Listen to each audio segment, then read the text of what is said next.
It's once again time for the biggest oval race of the year, and while I've talked about before the technique of superspeedway qualifying and racing, I've never done a full-blown Daytona 500 strategy guide. Future Justin here, I did make a video about this a couple years ago, but I looked through it all, and some of the tips I gave in that are a little outdated, and I went into a little more depth, especially on fuel strategy in this video. And you would think I would, because a year ago I made a video about how I was a crew chief for one of the biggest Daytona wins in iRacing history. So today I'm going to share all my secrets and some of the nitty-gritty technical stuff of what goes into a Daytona 500 from the strategy side. But first I want to thank today's sponsors, Octane Outlaws and the Grand Slam Series, a free-to-enter iRacing league with over $1,000 in cash payouts over the season. If that didn't pique your interest, I don't know what will. They are a NASCAR Next Gen Cup Series, 9 races in the season, fixed setups with the first race at Daytona on the 14th. The league will be running at 9 p.m. EST with live broadcasting, race control, stewarding, you name it. So if you want to go check out what this league is about and try to claim some of the prize money, go to Octane Outlaws Discord, which is linked in the description. First, let's talk about qualifying. To qualify or not to qualify. In many superspeedway races in iRacing, you'll see a very small fraction of the field qualifying. And while for shorter fixed races, I say always qualify, it's a little more complicated than that for the very long 500-mile race. Because every race is going to be different. I actually looked up a full hour of Daytona 500s from last year, which was 60 full splits. And between those 60 splits, you saw races with a bunch of cautions up to 12 or 13, and some races with as little as 3 or 4 cautions. And it was dispersed among all the races. It didn't seem like there was any rhyme or reason which races had more or less, depending on the strength of field or any other factors. Because this aspect is so random, I do think you want to stay out of the main mess until you can at least determine whether the main pack is a stable one or one that is probably going to wreck within the first couple laps. The issue that I have with hanging out in the complete back of the pack is the danger that you put yourself in if there is a checkup. Even the Daytona 500s that are full of cautions have long runs that include green flag pit stops at some point. And the problem is, if you're at the very back of the pack, you can get dropped with any sort of checkup that fragments the pack. Maybe there is a half wreck that doesn't get an automatic yellow thrown from it, or maybe there is just a run that the people have in front of you that you're not able to keep up with because you're hanging too far back. Because of this, for the beginning of the race, I would recommend that you hang out somewhere in the back of the main pack, maybe hanging a bit off of it, but you don't want to be the last car or two in line no matter what. But this leads me into probably the most interesting discussion of this whole video, and that is fuel strategy. The NASCAR Cup car can hold 18 gallons of fuel, and you burn different amounts of fuel based on what you are doing in the pack. If you remember the real life superspeedway races from last year in NASCAR, cars were crawling around the track to save fuel. Well, it's almost like that in iRacing too, at least if you're thinking about it ahead of time, because the benefits of having extra fuel in the car are not just being able to stay out longer. In a pack in the NASCAR Next Gen, if you're full throttle the entire time, you're going to burn about 0.5 gallons of fuel per lap. So that means you can stay out around 36 laps. If you are just riding along in the pack though, not pushing anybody, not leading the pack and pushing the air for everybody, you're going to be burning about 0.45 to 0.46 gallons. That is actually a massive difference, about 10%. Meaning that if you are leading the entire time, you're going to have to pit about 3 laps before the entire field. And that's risky because if no one else wants to pit with you, well, you're not going to have any drafting partner when you come out. So really, for the majority of the race, you don't want to be leading unless you're very confident you have a group of cars that will pit whenever you pit. And to that point as well, you can gain a pretty large advantage over the rest of the field just by trying to make friends at the beginning of the race. It's going to be dozens of splits per Daytona 500. You're not going to hardly know anyone in there most likely, if anyone at all, and everyone's going to be in the same situation.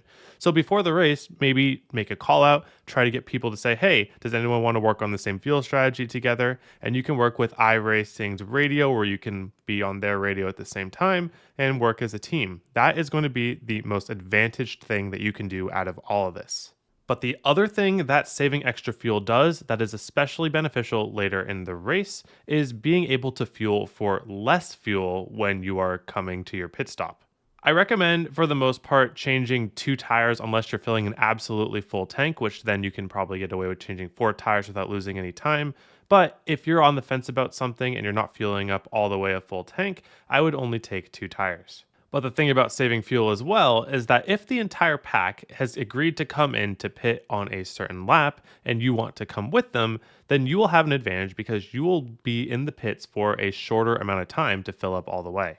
But I would be hesitant to pit with the entire pack because in most of these Daytona 500 races, even in the higher level ones, when you have 10, 15, 20 cars all pitting at the same time, that's generally going to be slower than if only 5 or 6 cars are pitting at the same time. So that leads into, again, having a group of 5 or 6 people to be on the same pit strategy of can really be beneficial because the last thing you want to do is get knocked off the back of the pack because of a slow pit stop.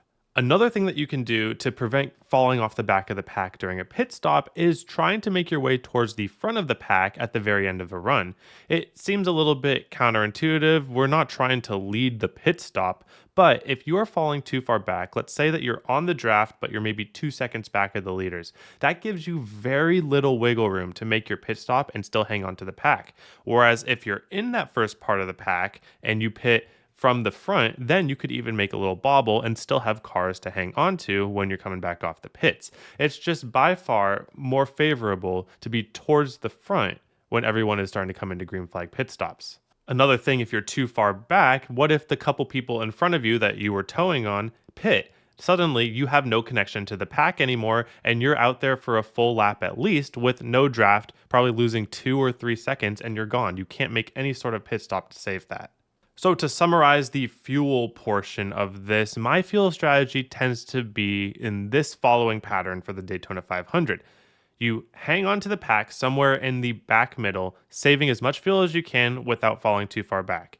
Once we are approaching green flag pit stops, I start making moves to make my way at least towards the front. Not have to be leading, but somewhere around the middle front of the pack.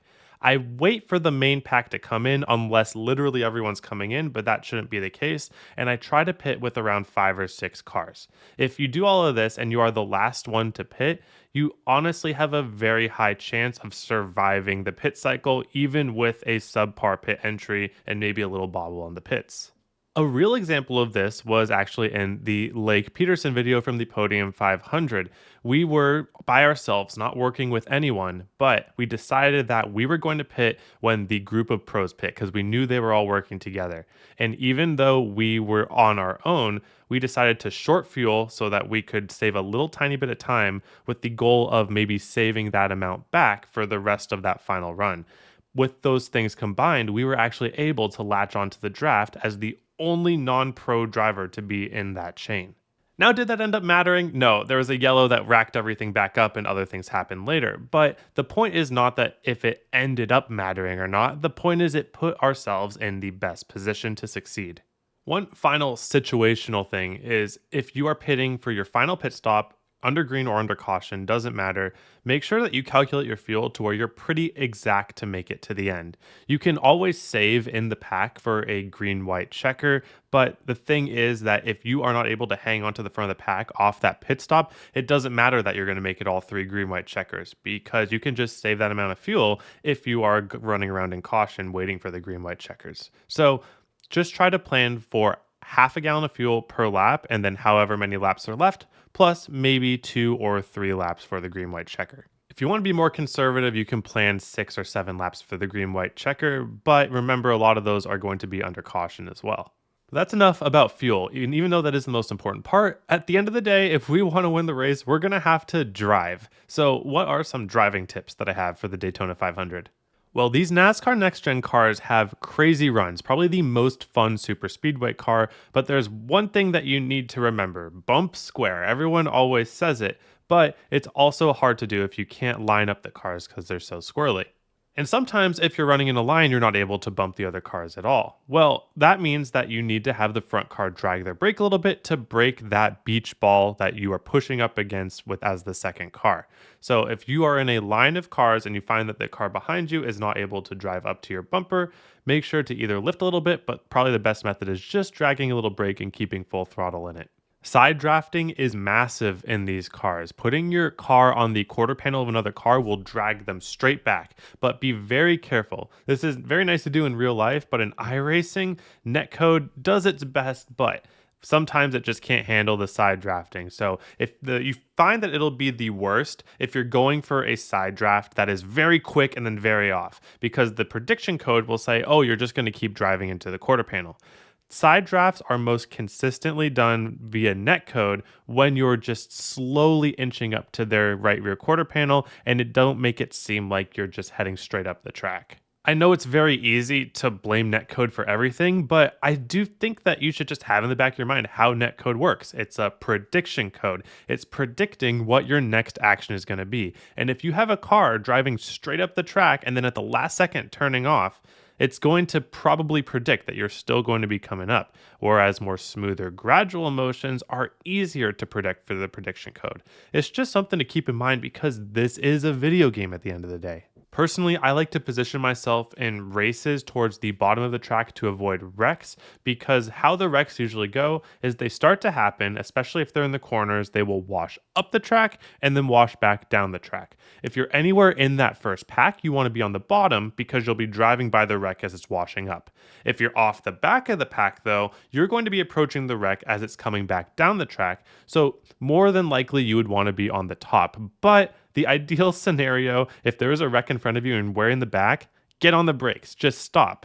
There's nothing to lose if you just stop. You're not going to hurt anything. If you are worried about people arca braking you from the back, just go down out of the line and stop. That is just the most surefire way. And it might be a little bit sketchy because maybe your brake bias is low, but for these races, I would actually put my brake bias pretty high because it helps you stop the car and it helps you for pit stops as well. The Daytona 500 is a long race, and I think that building a reputation for yourself throughout the race with the lobby will pay dividends. So if you are a good pusher that shows that you can push a car to the front of the pack, people will take notice and be like, I want to be on that guy's side when all is said and done.